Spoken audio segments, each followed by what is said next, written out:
What's going on, guys, and welcome back. Today I want to discuss whether or not the US dollar is inflating or deflating.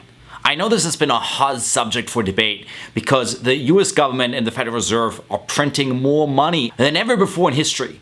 So most people are jumping on the bandwagon that the US dollar is inflating away like never before. But in order to understand whether or not we are going towards an inflation or deflation, we have to understand the many different factors that really play in to determine whether or not something is inflating or deflating. So let's jump right in. To get a true sense of whether or not something is inflating or deflating, we have to look at the supply and demand economics of a currency. Because yes, while a currency could print money every single year, if the growth of demand is higher than said growth in inflation, the net level of inflation could actually still be neutral or negative. Hence, to truly measure inflation, we can't just look at the supply side, we also must look at the demand side. So let's break both of them down. Now let's start with the supply side. On the supply side, there's two things we need to keep track of mainly. Number one, the total number of assets, and two, the velocity of money. When we want to keep an eye on how much money has been added, the best thing to do is take a look at the Federal Reserve balance sheet. And as we can see, since the beginning of the crisis, we started roughly about $4 trillion in assets on the Fed balance sheet, and since then we're already up to 6.5 trillion. So that itself is the main reason for concern, because that Fed balance sheet has grown by over 50% in just a few months. This is the main reason why people believe that we're in a deep inflation and why the dollar might get devalued away. But the counter argument to this is the velocity of money. The velocity of money essentially is a factor that tells you, comparatively to historic times, how much does $1 bill get transacted with. So for example, the velocity of money back in 2008 was about 2.2, which means that, let's say on an average given day, a $1 bill was transacted with 2.2 times, okay? Right now, the velocity of money is at an all-time low of only 1.36, which means that that same $1 bill in the past would be making its round 2.2 times. Now it's only making its rounds 1.36 times. What the velocity of money does in a way, it's a supply multiplicator, which means that whatever supply you have to multiply it by the velocity of money. Because the truth is this, look, if we have one single poker chip on a table and we need to do $1,000 worth of commerce, we need to adjust the value of that token, of that poker chip, depending on how many times we're allowed to shuffle it around. So for example, if we need to do $1,000 in commerce with this one poker chip, okay, and we're only allowed to move it once, meaning a velocity of money of 1, then the poker chip must have a value of 1,000, okay? But if we say the velocity of money is 10, that means we get to move this poker chip around 10 times, then the poker chip only needs a value of about 100. Okay, so maybe you start seeing that obviously the velocity of money determines how much a currency circulates, and the more it circulates, the less it needs to be worth. Whereas if it doesn't circulate as much, it almost creates a deflationary effect. So on the supply side, we see that yes, the amount of assets has been on a steep incline, right? This causes a certain sense of inflation. But on the other hand, we have the velocity of money continuously going lower, going to an all-time low. And that in effect is causing deflation. Now, what causes the velocity of money to go lower? Simple, it's things like savings, right? The more people save, if people put their money into their bank account, it's not moving anymore, right? Whereas if they're leisurely spending, they're always like, they make money, they spend it. That causes the velocity to go higher, right? So the more we enter a crisis time, the more likely it is that the velocity of money will keep going down, right? Because people contract more, people are afraid, people want to save. So quite naturally, although the Fed is printing money, the velocity of money is also going down, causing them to kind of equal out at the same time. The place to be worried about is if these bailout dollars, if these grants, if these loans don't exit the system before people start resuming their spending habits, because then you have the combination of a high velocity and a high supply, and that is a bad combination.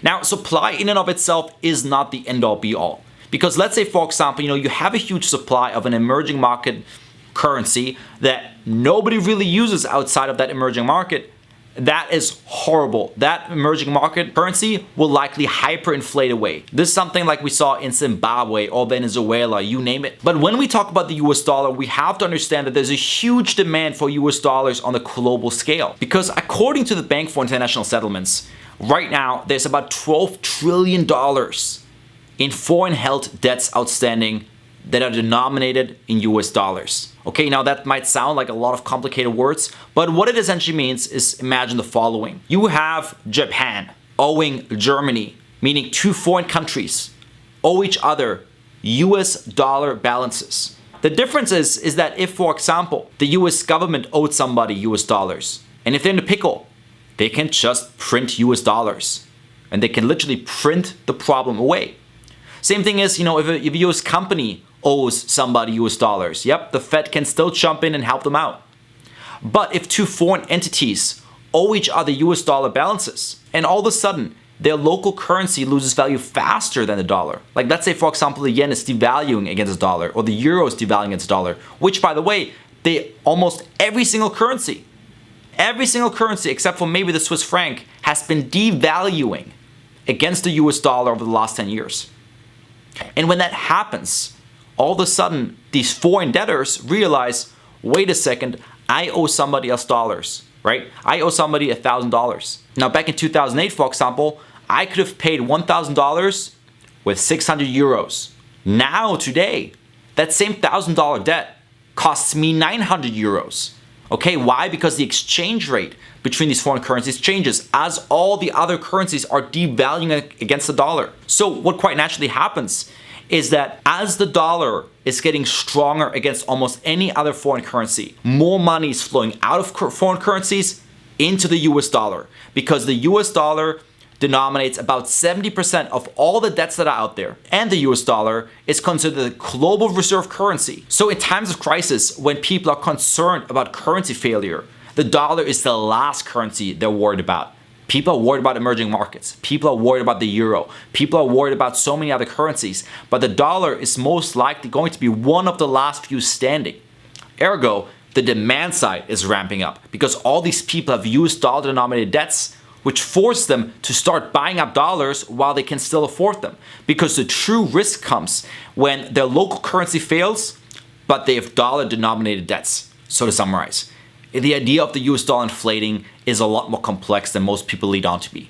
It's not just a question of money printing. It's not just a question of supply side, because even on the supply side, we have things such as the velocity of money playing a role.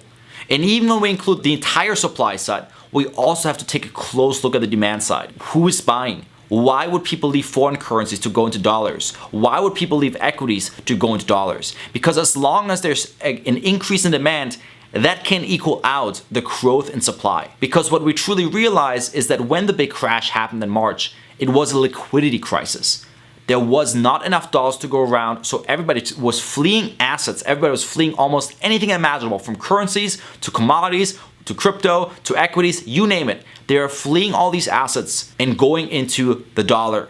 Why? Because right now the world is run on dollars. This might change at some point, but right now the data shows that the dollar is actually fairly strong. So it would take significant amounts of quantitative easing. It would take significant amounts of money printing to make it fall. Because in fact, the US dollar's strength and positioning as both the global reserve currency while being backed by the world's strongest military in the world makes it very hard to destroy. So this in turn makes the US dollar almost, and we like to call it, a dollar wrecking ball. And this dollar wrecking ball that keeps getting stronger and sucking liquidity out of foreign markets can really destroy foreign currencies, whereas itself will gain strength. So if you want to bet against currencies, if you want to bet on the collapse of financial system, bet on smaller markets first. It is very highly likely that a lot of emerging market currencies will collapse. And it is also not out of the question that the euro might see some significant downfall. The dollar in my eyes now is almost like that final domino. And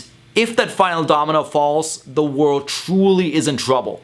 And the only things that can serve as a backup at that point is gold and Bitcoin. And while I, as a Bitcoin investor, would love to see Bitcoin go through the roof, we have to understand that if the dollar collapses, there is a lot of consequences very bitter consequences that come with it. So this shouldn't be seen as a desirable outcome necessarily. So in investing, always make sure you get the full picture.